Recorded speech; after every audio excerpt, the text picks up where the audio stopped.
আজকে ঢাকার তৃতীয় অতিরিক্ত মহানগর দায়রা জজ আদালতে রাষ্ট্রদ্রোহিতার মামলা, যেটি জয় বাংলা ব্রিগেড নামে পরিচিত, এই মামলাটি 4 শুনানির জন্য তারিখ ছিল।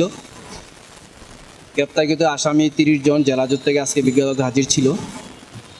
আসামি পক্ষ 4 শুনানির জন্য সময় প্রার্থনা করে।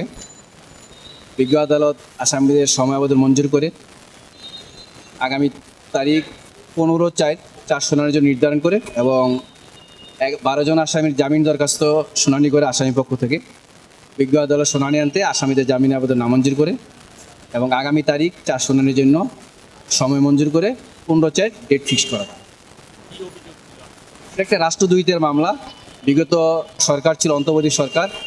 এই সরকারকে উৎখাতের লক্ষ্যে একটি জুম মিটিং আইডির মাধ্যমে দেশ বিদেশের ফ্যাসিস্ট সরকারের দোসররা একত্রিত হয়ে এই সরকারকে উৎখাতের জন্য একটি যুদ্ধ ঘোষণা করেছিল, যার প্রেক্ষিতে এই মামলাটা দণ্ডবিধির 120-120-এর ক এই সেকশানে রুজু হয়।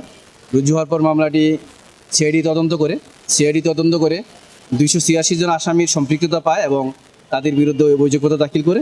সেই প্রেক্ষিতে মামলাটি এখন বিচারের জন্য বিজ্ঞ তৃতীয় মহানগর দায়রা জজে আসে। আজকে 4 শুনানির জন্য ডেট ছিল।